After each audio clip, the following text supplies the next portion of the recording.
Bonjour à tous. Je pense que Adrien va arriver. Voilà, super. Je Ah, suis ben, je vais aller récupérer. Je te laisse démarrer, Adrien, et puis je vais récupérer ton compère là dans la salle, lui dire qu'il faut qu'il. c'est dommage parce que c'est Yves qui démarre. Ah oui, ben alors j'y vais vite alors. Euh,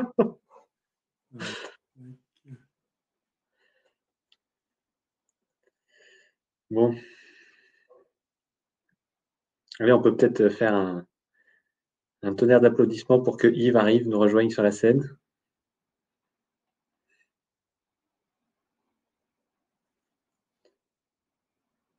58. Alors, faut lancement parce que euh, dis-lui qu'il double-clique sur la scène. Tu peux lui faire un petit message là. Là, je lui ai fait, il m'a dit que enfin, de toute façon, il peut plus, hein, mais il faut qu'il active sa caméra et son micro, simplement, Euh, maintenant. ouais, mais moi, une fois que j'ai lancé, j'arrive plus à aller le récupérer là en fait, tu vois. Non, mais parce qu'il est dans les. Ah non, il est pas dans les speakers. Il faut qu'il lève la main, peut-être. Oui, il faut qu'il lève la main. Dis-lui qu'il lève la main. Voilà. Donc là, il est en tête des attendus et puis tu dois pouvoir le faire monter.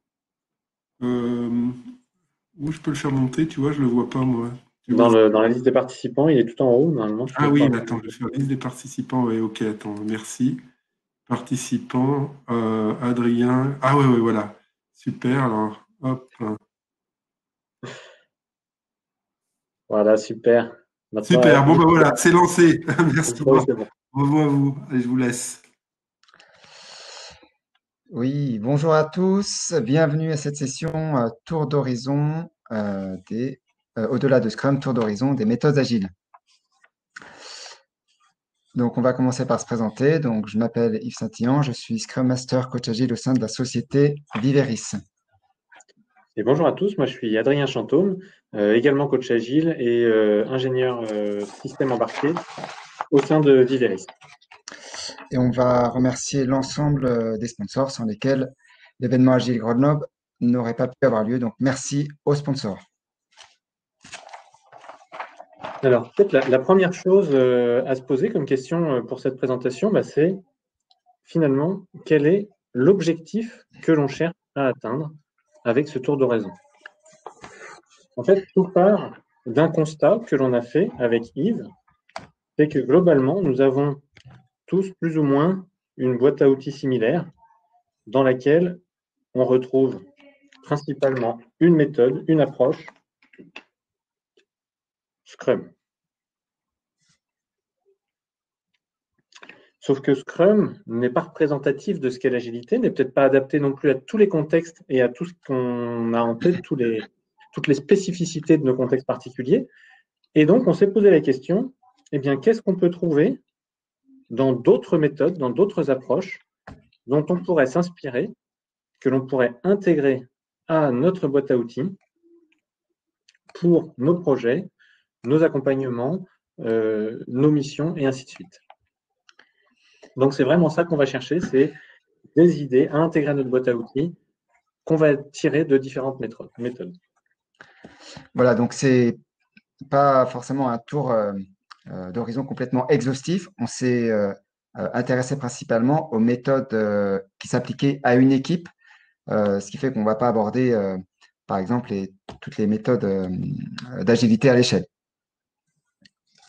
Alors, ce qu'on peut commencer par faire, c'est revenir à l'histoire des méthodes agiles et voir d'où est-ce qu'on est parti. Eh bien, en fait, tout a commencé avec le Lean dans les années 60 au sein des usines Toyota dont le but était d'optimiser les processus de production. Et c'est de ce Lean dont est issu l'article The New Product Development Guide en 1986 de japonais Takashi et Nonaka, où pour la première fois, on fait un parallèle entre une équipe qui développe un produit et une équipe de rugby. Et c'est de cet article dont se sont inspirés les créateurs de Scrum en 1993. Et de Scrum, Scrum a notamment influencé donc, le manifeste agile en 2001. Donc voilà déjà l'historique, d'où est parti Scrum et d'où on est arrivé au manifeste agile. Mais d'ailleurs, Yves, savais-tu que Scrum n'est absolument pas la seule méthode qui ait influencé le manifeste agile? En fait, il y a d'autres méthodes. Alors, je pense par exemple à une méthode antérieure qui s'appelle RAD, pour Rapid Application Development, qui est née dans les années 80 et qui déjà parlait d'approche itérative. RAD, donc ensuite, a amené une autre méthode qui s'appelle donc DSDM pour Dynamic System Development Method, qui a voulu développer un petit peu RAD et le permettre de l'intégrer dans un contexte industriel. D'autres approches, hein, comme FDD par exemple, qui aborde la question de façon un petit peu différente par une approche par les modèles, mais qui garde cette approche itérative et cette orientation produit. Tout ça, c'est intéressant, mais si on prend par exemple DSDM, est-ce que tu peux nous en dire un peu plus? Qu'est-ce qu'on en garderait pour notre boîte à outils? Alors, bien entendu, donc DSDM, qu'est-ce qu'on peut en dire? Qu'est-ce qu'on peut en tirer? Pour bien comprendre déjà, DSDM, qu'est-ce que c'est? Par rapport à nos méthodes que l'on connaît aujourd'hui, ce n'est pas spécialement révolutionnaire. C'est une approche itérative et c'est une approche orientée produit. Alors, les itérations ne sont pas appelées sprint, mais simplement itérations. Mais mis à part ça, c'est vrai que ça ressemble beaucoup à d'autres approches que l'on connaît et qu'on utilise plus souvent. Mais il y a quand même des choses qui vont caractériser DSDM et qui sont importantes à noter, qui sont intéressantes à noter. Je pense en particulier à la phase d'initialisation. Cette phase d'initialisation dans DSDM, elle est considérée comme essentielle et très importante, et elle est même structurée. Donc, la façon de structurer la phase d'initialisation, on commence par ce qui s'appelle la phase de pré-projet. Donc, cette phase de pré-projet, en gros, c'est là où on va élaborer la vision du produit.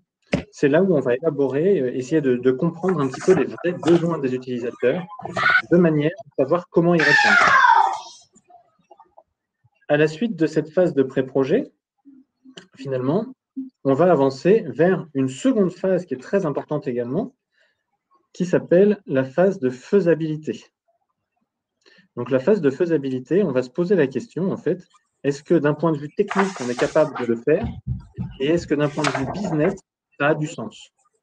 Si on répond oui, finalement, à ces deux questions, donc il y a une analyse qui va derrière, mais si on répond oui à ces deux questions, alors on va répondre la faisabilité est OK. Mais on va prendre vraiment du temps pour se poser ces questions et pour y répondre.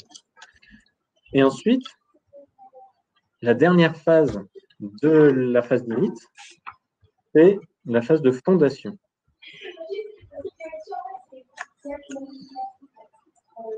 La phase de fondation, en fait, elle est également importante puisque c'est dans cette phase que l'on va définir les fondements de l'architecture, que l'on va faire les choix technologiques qui vont sous-tendre finalement les développements du produit. C'est également là que l'on va envisager les formations, la formation de l'équipe, la formation de l'ensemble des membres qui vont intervenir sur le projet, etc., etc. Donc voilà, cette phase d'init, elle me paraît assez intéressante, en tout cas à prendre en compte dans nos contextes, et pourquoi pas se poser la question, même si ça va à l'encontre d'autres approches, ça peut avoir du sens. Ensuite, il y a un autre élément que je voudrais mentionner qui me paraît intéressant. Finalement, c'est la structuration de l'équipe. Donc, l'équipe dans DSDM, elle se compose de 3 grandes parties. La première partie, c'est la partie business. Donc, la partie business, c'est celle qui est au contact des utilisateurs, qui va vraiment, à partir de la vision, à partir de la faisabilité qui a été établie et des fondations, finalement définir quelles sont les grandes orientations, les grands choix stratégiques à faire sur l'orientation du produit et sur les fonctionnalités implémentées. Ensuite, il y a une deuxième partie de l'équipe qui est plutôt l'équipe technique. C'est elle qui va réaliser, tester, documenter, livrer, etc., le produit. Et enfin, il y a une dernière partie de l'équipe qui est la partie support. Et donc, dans la partie support, c'est là que l'on va trouver les architectes, que l'on va trouver également des conseillers fonctionnels ou des experts fonctionnels métiers. On va trouver également des coachs et des facilitateurs. Malgré tout, il y a un rôle en particulier que je voudrais détailler, qui fait partie de l'équipe technique. Ce rôle, c'est celui qu'on appelle le business ambassador.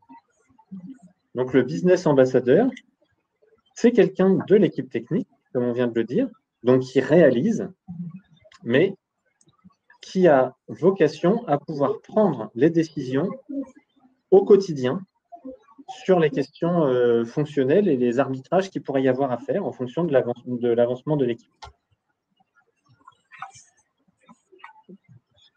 Donc, le business ambassadeur, c'est vraiment un rôle très particulier qui est intégré à l'équipe technique, mais finalement qui peut prendre des décisions et donc accélérer les cycles de décision sans passer par la partie business d'une équipe. Bon, et ensuite, moi, ce que je trouve intéressant dans DSDM, c'est aussi de se poser la question de mais quand est-ce qu'on veut utiliser finalement ce type d'approche? Eh bien, peut-être dans un premier temps sur des gros projets. Des gros projets qui nécessiteraient d'avoir vraiment une organisation structurée. Donc, sur ces gros projets, ça peut avoir du sens de s'intéresser à DSDM pour essayer d'en tirer un peu plus et de creuser les choses. Et puis, l'autre approche, finalement, de par la structuration de l'équipe, eh bien, c'est sur une transition d'une approche traditionnelle vers une approche agile, car nous allons pouvoir peut-être plus facilement replacer les gens, trouver des rôles pour chacun, ne pas finalement mettre à l'écart certaines personnes qui avaient un rôle de manager ou de chef de projet, mais plutôt en les accompagnant vers cette transformation. Voilà Yves, pour DSDM. Très bien, bah, écoute, c'est intéressant. Alors, tu sais que DSDM n'est pas la seule méthode antérieure au manifeste agile, mais qu'il y a d'autres méthodes, par exemple la méthode Crystal, conçue vers la fin des années 90, et la méthode Extreme Programming, XP, également proposée dans les années 90. Ah oui, effectivement. Ouais. D'ailleurs, qu'est-ce que tu retiendrais de Crystal en particulier? Alors, la méthode Crystal, elle a été proposée par Alistair Cockburn, co-signataire du manifeste agile. Et la question qu'on pourrait se poser, c'est en 2020, finalement, quel intérêt encore de parler de cette méthode Crystal? Alistair Cockburn, lui, il parle du Heart of Agile. Qu'est-ce qu'on peut en retenir d'intéressant aujourd'hui? Alors, ce qu'il faut savoir, c'est que la méthode Crystal, ce n'est pas une méthode, mais plutôt un regard particulier sur ce qu'on appelle une méthode, parce que Crystal, en fait, n'est pas une méthode, mais un ensemble de méthodes. Et ce qui change entre ces différentes méthodes, ça va être d'abord la taille de l'équipe. Est-ce qu'il s'agit d'une petite équipe ou alors d'une très, très grosse équipe? Donc, c'est le premier critère pour différencier ces méthodes.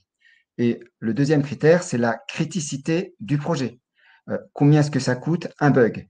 Est-ce que c'est une question de confort? Est-ce que c'est une question d'argent, de beaucoup d'argent?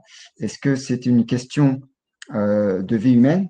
Par exemple, si c'est un logiciel qui contrôle la sécurité d'une centrale nucléaire, eh bien, ce ne sera pas la même méthode en fonction de la criticité du projet. Donc, une méthode, la méthode la plus connue, c'est la méthode Crystal Clear, qui s'applique aux petites équipes de 8 personnes environ, mais il y a d'autres méthodes définies, par exemple Crystal Orange pour les tailles d'équipes plus grandes, etc. Et ce qui va changer entre ces différentes méthodes, c'est par exemple le degré de formalisme de la documentation, donc notamment en fonction de la criticité du projet, par exemple, et également le nombre de rôles nécessaires au bon fonctionnement du projet. Et donc, ce qui change aussi par rapport à Scrum, c'est le fait que ce soit une méthode relativement peu prescriptive et qui va plutôt établir des grands principes, qui va être moins strict en termes de processus, mais qui va quand même parler de principes qu'on retrouve dans Scrum, mais d'une façon différente. Et Alistair Cockburn, quand il a conçu cette méthode, avait fait pas mal d'interviews de différentes équipes un peu dans le monde entier pour voir quel était l'ADN des projets qui réussissaient. Et donc, de ce retour d'expérience, en fait, bah, il a conçu vraiment une méthode orientée vers l'humain. Donc, c'est ça qui fait l'ADN de la méthode, c'est en fait l'humain, la communication entre les personnes. Et dans les grands principes qu'on peut retenir, c'est la notion de communication osmotique au sein d'une équipe. Donc d'après lui, les équipes qui réussissent les mieux sont des équipes colocalisées avec une communication osmotique où les personnes communiquent. Et ce que l'un dit à une autre personne, ben, les autres personnes sont à côté et peuvent entendre et tout le monde partage les mêmes informations. Tout le monde est en osmose. Et un autre point intéressant, c'est que ben, cette équipe osmotique, elle est en contact régulièrement avec des utilisateurs experts du produit qui vont pouvoir donner des retours pertinents. Et un autre point que je trouve très intéressant, c'est le concept de personal safety, la sécurité personnelle, c'est-à-dire le fait de pouvoir dire, de pouvoir parler ouvertement de problèmes à la hiérarchie et au manager. Le fait de pouvoir dire ouvertement qu'on a tel ou tel problème et qu'il y a quelque chose à faire sur ce projet et d'être en sécurité quand on le dit, ben justement, ça permet, donc, par cette ouverture, ben ça permet voilà, de dérisquer le plus tôt possible les problèmes qu'on pense qui vont arriver.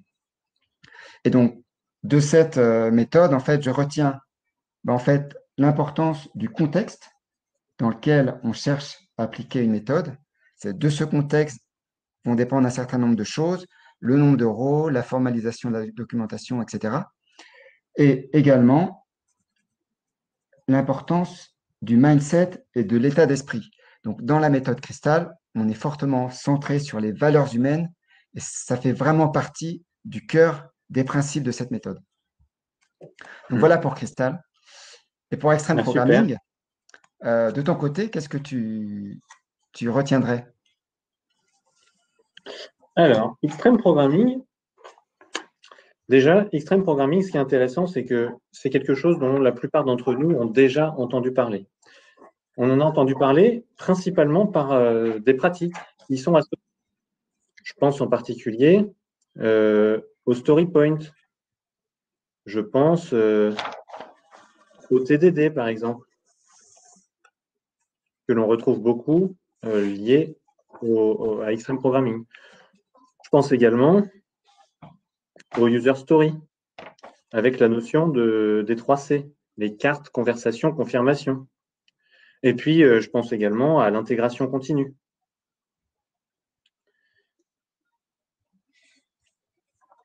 Donc, tout ça, ce sont des pratiques que l'on connaît et qui nous font penser à Extreme Programming. Mais Extreme Programming, ce n'est pas simplement un ensemble de pratiques. Dans Extreme Programming, il y a extrême. Pourquoi est-ce qu'on entend ce côté extrême dans Extreme Programming? Parce que, en fait, les personnes qui ont imaginé cette approche ont fait un petit peu un bilan des différents projets et se sont dit, il y a des choses qui marchent. Et si on poussait ces choses qui marchent à l'extrême, d'où le Extreme Programming. Alors, qu'est-ce que ça donne? Par exemple, dans Extreme Programming, on va trouver d'abord des plans de release. Donc, le plan de release, voilà, c'est vraiment l'élément le plus macroscopique. Ensuite, un petit peu plus micro, on va trouver des plans d'intégration. Et puis, encore un petit peu en dessous, on va trouver la notion de critères d'acceptation. Et encore ensuite, le fameux stand-up meeting. En continuant encore à creuser, on arrive sur ce qui s'appelle la négociation entre pairs. Et puis, un cran encore en dessous, les tests unitaires, le pair programming,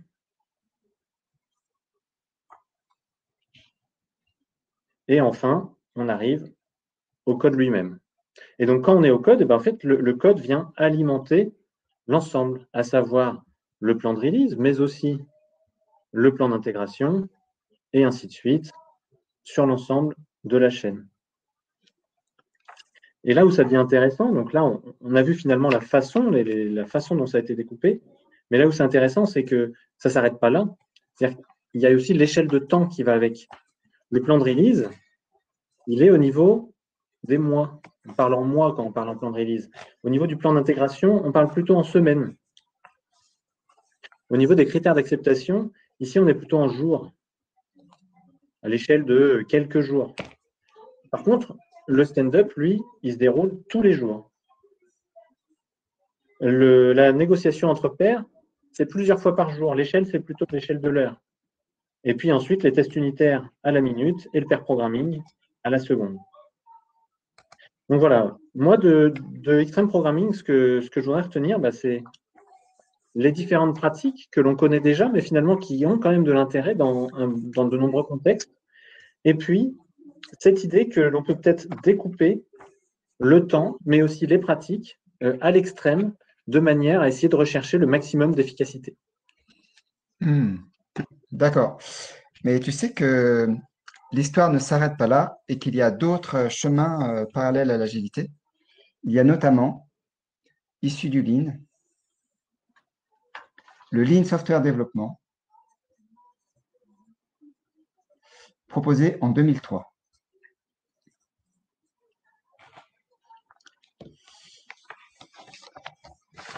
Et donc Lean Software Development, tu peux m'en dire un peu plus? Oui, tout à fait. Alors, le Lean Software Development donc, a été proposé par Mary et Tom Popendick en 2003. En fait, leur idée, c'était de voir comment les principes du Lean qui sont utilisés dans l'industrie, comment certains principes peuvent être utilisés en particulier dans le domaine de l'informatique. Et donc, la question qu'on peut se poser, c'est tous ces principes du Lean Software Development, qu'est-ce qu'elles nous apportent de plus finalement par rapport à Scrum? Qu'est-ce qu'elles ont à nous apprendre? Alors, la première chose, c'est que dans ces principes, on va chercher à optimiser l'ensemble. Donc, on ne va pas uniquement s'intéresser au développement du logiciel proprement dit, mais on va s'intéresser au chemin complet qui va de l'émission d'une demande d'un client jusqu'à la livraison du produit qui correspond à cette demande au client. Et donc, c'est ce temps de cycle complet qu'on va chercher à optimiser. Donc, une vision plus large sur l'ensemble de l'émission de la demande à la livraison. Et une façon d'optimiser ce cycle complet, c'est de chercher à éliminer le gaspillage. Deuxième principe du Lean Software Development. Et donc, un outil qu'on peut citer pour faire ça, c'est on appelle le stream mapping, qui consiste à décomposer l'ensemble de la chaîne de valeur en différentes étapes et à voir pour chaque étape, quelle est la valeur produite et quel est le temps ou les activités qui peuvent être considérées comme du gaspillage. Un autre point qu'on peut citer par rapport au Lean Software Development, c'est l'apprentissage. Donc, quand on parle apprentissage, amélioration continue, on connaît bien avec les rétrospectives dans Scrum, mais ce que là, cela apporte en plus, c'est le fait que ce qu'on va réussir à améliorer en équipe, on va le partager au niveau de l'organisation, notamment en cherchant à développer des bonnes pratiques, des standards. Donc des standards pas pour rester figés, mais des standards qu'on va chercher à challenger et à améliorer en continu. Un autre élément qu'on peut citer par rapport à l'apprentissage, c'est l'apprentissage, pas uniquement l'amélioration et l'apprentissage, pas uniquement au niveau d'une équipe, mais au niveau d'une organisation dans son ensemble. Et donc, on peut citer par exemple les événements Kaizen qui permettent à une organisation de vraiment travailler sur des axes d'amélioration qui concernent plusieurs services, plusieurs départements. Ensuite, le point suivant qu'on peut citer, c'est le fait qu'on va essayer de décider le plus tard possible. Donc concrètement, ça veut dire quoi? Quand on fait du développement logiciel et qu'on a besoin de choisir une base de données, on va s'interroger sur jusqu'à quand je peux repousser cette décision, quel choix d'architecture il faut mettre en place pour repousser éventuellement au maximum cette décision. Tout ça dans le but de minimiser le risque de prendre une mauvaise décision. Donc là, si on décide le plus tard possible, par contre, la qualité, elle, doit être abordée le plus tôt possible dans le process. Donc le principe, c'est d'essayer d'éliminer le défaut à la source le plus tôt possible. Donc ça rejoint les idées du test-driven développement, du test unitaire. Voilà, on considère que ce n'est pas en phase de validation à la fin qu'il faut trouver le défaut, c'est vraiment au départ, au démarrage, le plus tôt possible. Ensuite, le dernier point que je voudrais citer, c'est un point qu'on oublie quelquefois quand on pense au Lean et au Lean Software Development. Eh bien, c'est le respect et le centrage sur l'humain.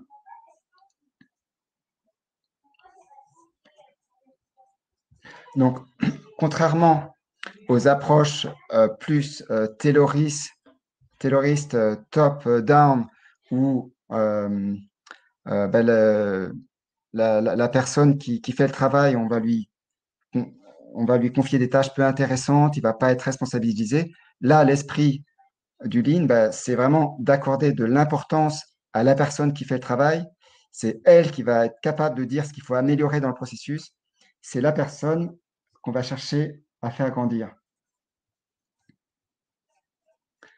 Voilà, donc on peut dire que finalement, ces principes du Lean Software Development, donnent une vue plus globale de l'amélioration et de l'optimisation au niveau d'une organisation. Et donc, ça donne des éléments qui peuvent compléter une approche avec Scrum. Voilà, ce n'est pas du tout l'un à l'autre, ça peut venir se compléter.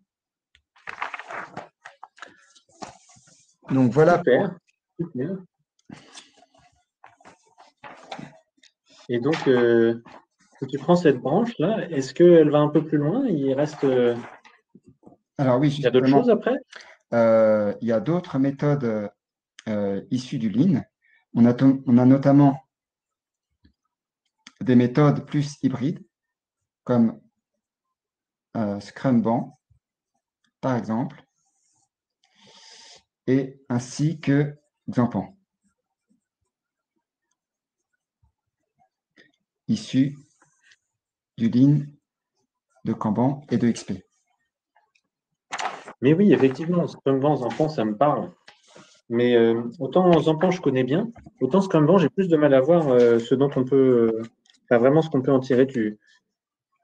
Qu'est-ce que tu garderais, toi, dedans? Alors, donc le Scrumban, comme son nom l'indique, c'est un mix de Scrum et de Kanban. Et donc, la première chose dont on peut parler, c'est par rapport au contexte dans lequel cette méthode fait sens. Eh bien, la méthode Scrumban a été proposée donc, dans des contextes qui ne semblent pas vraiment appropriés à une application de Scrum telle qu'elle. Donc, typiquement, des contextes où une équipe ne travaille pas sur un seul projet ou sur un seul produit, mais sur plusieurs projets en parallèle de différentes tailles, ou bien ça peut être un environnement plus chaotique où les priorités changent fréquemment, ou un environnement de support où voilà, on traite des demandes provenant de différents projets en parallèle. Donc, si on parle maintenant du process, ce qu'on peut dire, c'est que globalement, Scrumban reprend des éléments de Scrum, par exemple des livraisons régulières de produits, etc. Mais que ce qui change en fait fondamentalement, bah, c'est la notion d'engagement sur un périmètre précis du sprint, lors duquel le product owner va par exemple pousser vers l'équipe un certain nombre d'items à réaliser dans le sprint. Donc on est dans Scrum dans un environnement plus un flux poussé. Et donc dans Scrumban, on va passer à un environnement plus en flux tiré, où c'est l'équipe qui va aller déclencher une priorisation auprès du product owner. Donc, on va être en flux tiré. Et donc, c'est ce qu'on retrouve aussi au niveau des limites. Et donc là, Scrumban reprend en fait les principes de base du Kanban, avec la visualisation des différentes tâches, donc typiquement to do, doing et done, avec les notions de limites associées à chaque colonne, par exemple work in progress limit, qui va permettre d'indiquer le nombre maximum d'éléments qu'on s'autorise à traiter en parallèle.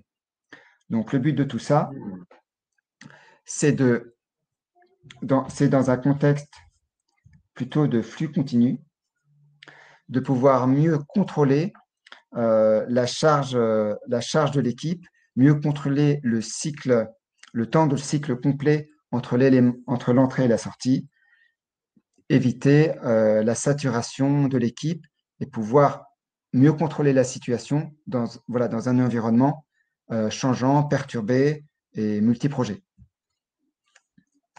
Donc ça, c'était pour Scrumban. Et toi, Xampan, pour Xampan, qu'est-ce que tu peux nous en dire?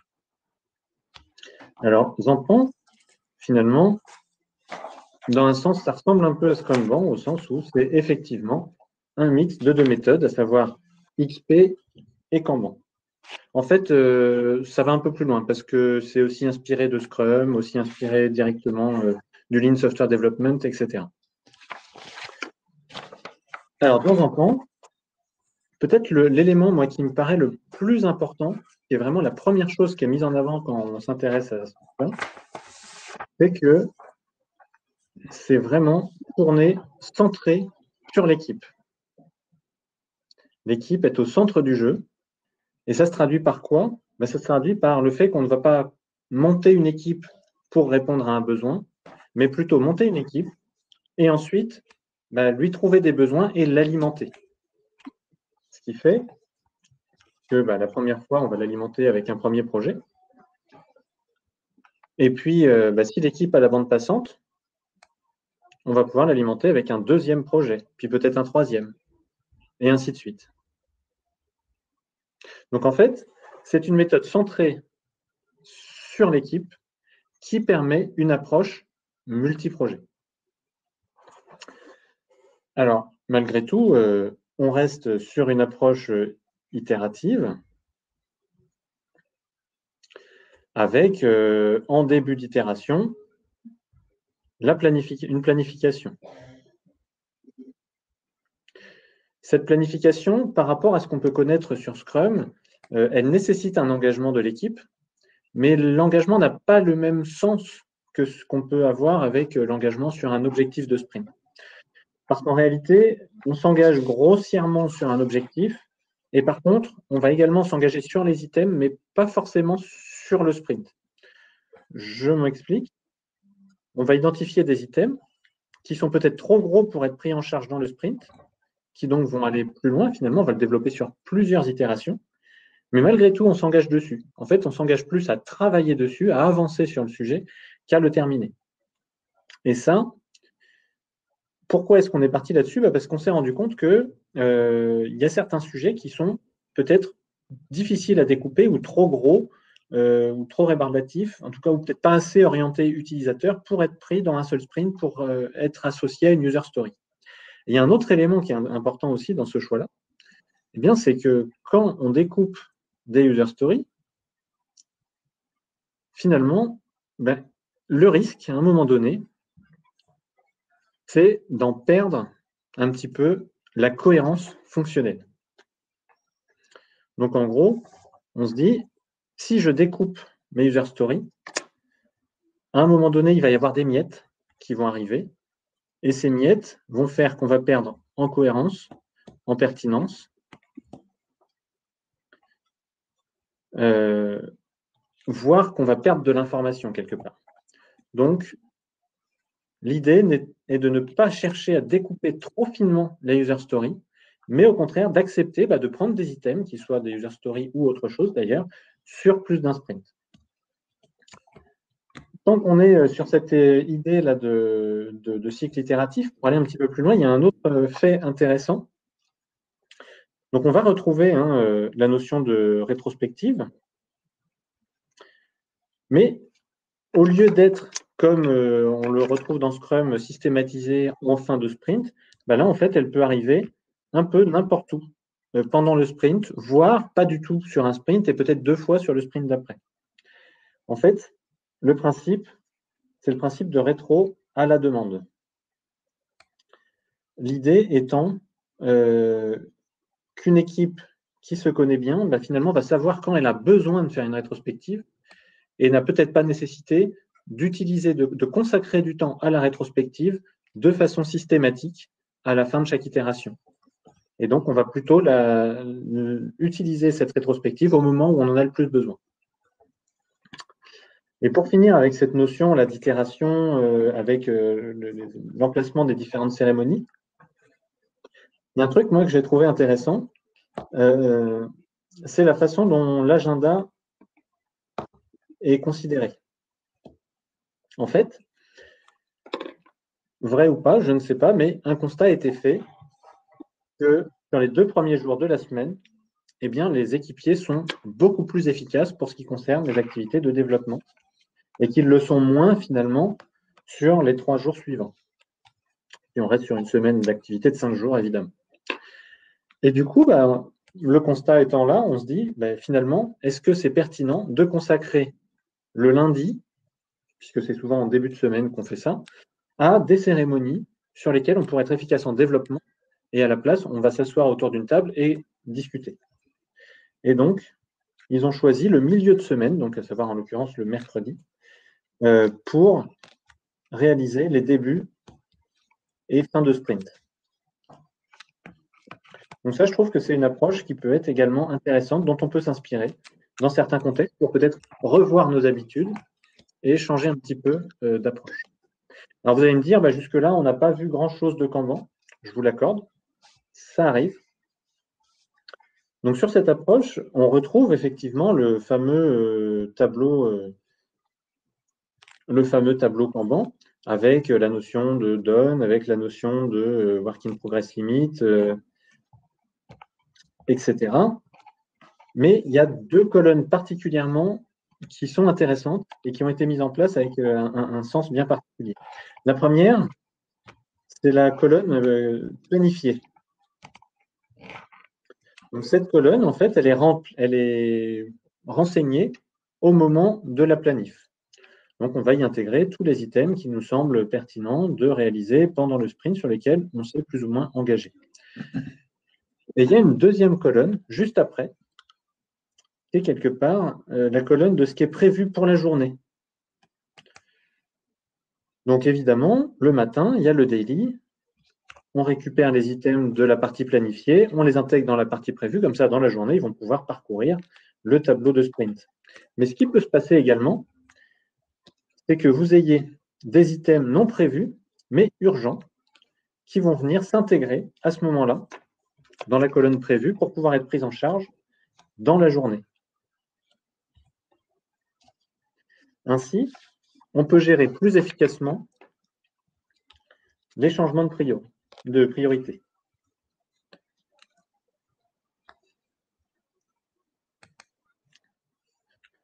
Voilà un petit peu les éléments qui, selon moi, sont assez caractéristiques de Zampan et qui méritent d'être questionnés et éventuellement de s'en inspirer pour nos projets. Alors, pour conclure ce tour d'horizon, on a vu qu'on était parti du Lean.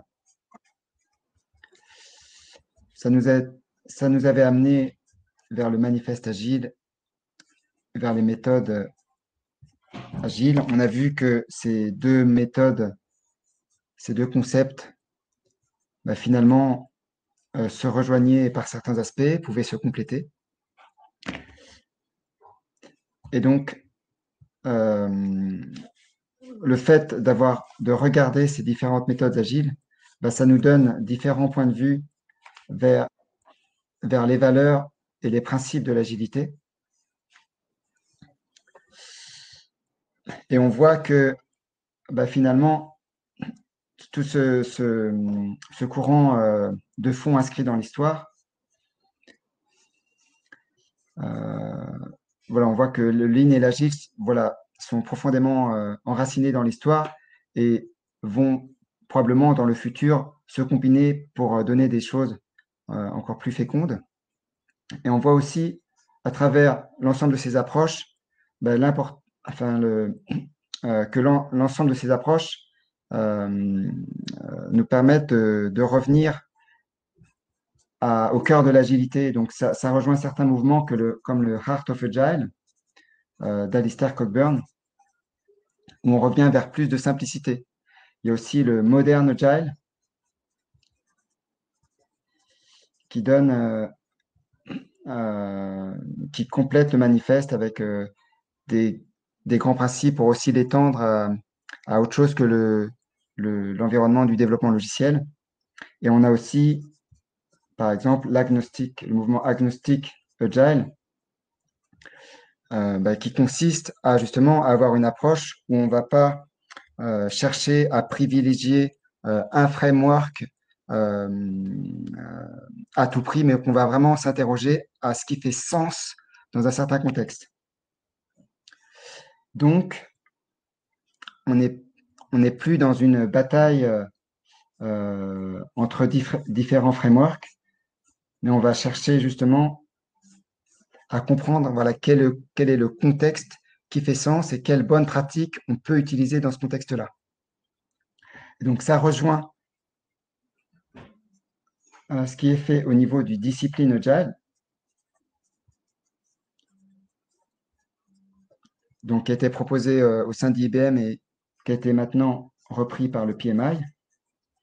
Et dans le discipline Agile, comme discipline Agile Delivery, en fait, on trouve une référence à différentes pratiques venant de différentes méthodes. Donc, c'est à la fois une description des différents cycles de vie, des différentes pratiques. Et voilà, c'est un guide qui dit finalement, le choix est bon et voilà ce qu'on peut vous conseiller en fonction de tel et tel et tel contexte. Donc, finalement, ce qu'on peut retenir de tout ça, c'est l'importance du contexte dans lequel on va vouloir travailler et appliquer une méthode, un état d'esprit, des principes. Et donc, il n'y a pas finalement une méthode, la meilleure méthode qui serait applicable partout, mais c'est plutôt la meilleure méthode pour l'équipe et c'est à elle de la trouver. Donc voilà, ça conclut notre présentation.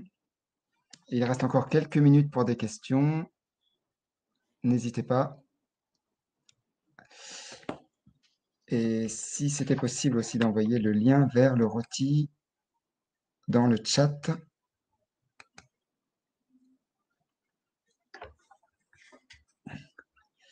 Voilà, donc on va voir donc les questions qui ont été posées. Donc la première, En faisant le tour de ces approches, quelle est pour chacun la pratique que vous retenez et avez envie d'utiliser? Voilà, il y a pas mal de choses. Je te laisse démarrer, puis je prendrai le relais. Si tu veux.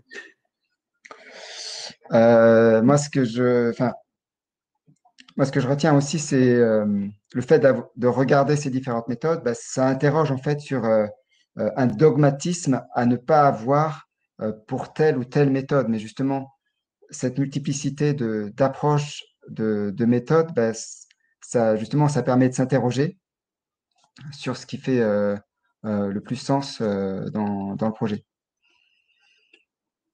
Oui. Alors moi, quand j'ai vu la question, je me suis interrogé, je me suis dit, du coup, qu'est-ce que effectivement j'aurais envie d'essayer? Et j'aurais envie de dire, il y a beaucoup de choses que j'aurais envie d'essayer, et finalement, mais pas dans les mêmes contextes. Il y a peut-être des contextes où j'aurais envie de m'inspirer des SDM et de repartir avec cette notion de business ambassadeur, par exemple, ou avec cette notion finalement de phase d'initialisation qui est décriée quand on parle dans certaines communautés de Scrum, mais qui peut-être dans d'autres contextes vont avoir du sens. Extreme Programming, on s'inspire déjà de beaucoup de choses. Il y a peut-être des pratiques qu'on n'utilise pas suffisamment. Et concernant Zampan, pour ce que j'ai pu présenter jusqu'à présent, peut-être que cette colonne finalement prévue qui permet d'avoir cette capacité à changer les priorités au jour le jour, dans certains contextes, elle sera adaptée et dans d'autres, elle peut être extrêmement dangereuse. Donc, encore une fois, tout va être très dépendant du contexte dans lequel vous vous positionnez. Et du coup, répondre à la question par juste un élément, ça me paraît… en tout cas, moi, je ne saurais pas faire. En même temps, on a essayé de mettre en avant justement ce qui nous paraissait intéressant dans chacune de ces approches. Donc, la deuxième question était quelle méthode pour la R&D? En fait, pour de la R&D, quelque part, l'approche agile en tant que telle paraît être totalement adaptée, puisqu'en R&D, on a une idée de vers où on veut aller, on a la vision quelque part, mais par contre, le comment on va y aller, on ne sait pas forcément. On n'a pas non plus une réponse exacte sur quel est le périmètre complet, réel, final de la solution qu'on va proposer. Et du coup, avoir cette approche empirique et incrémentale, adaptative, etc., c'est cette question-là qu'il faut se poser. Oui, ça, ce sera adapté. Après, est-ce que Extreme Programming, Scrum ou Zampan, Scrumban, etc., sera plus adapté? Ça me paraît difficile à répondre et ça va beaucoup dépendre aussi de votre culture. Si vous êtes sur une culture très traditionnelle, peut-être qu'une approche qui sera plus structurée vous correspondra mieux. C'est peut-être souvent le cas d'ailleurs dans une R&D industrielle. Par contre, si vous êtes plus sur un esprit start-up, etc., vous pourrez aller peut-être sur des approches qui seront moins prescriptives, plus libres, où vous pourrez peut-être plus exprimer la créativité de l'équipe en termes de processus. L'important étant d'avoir cette capacité d'avoir du feedback, d'essayer des choses, d'échouer et de réessayer. Mais a priori, l'ensemble des méthodes et des approches qu'on a présentées répondent à ce critère-là. Alors, je crois qu'on arrive au terme de la session. Là, il est 17h45. On a commencé avec un peu de retard. Donc, merci beaucoup pour votre attention et merci pour vos questions. Et donc, n'oubliez pas de donner votre feedback sur le lien du Rôti Express qui a été mis dans le chat. Tout à fait. Merci à tous. Merci. Bonne fin de soirée. Au revoir.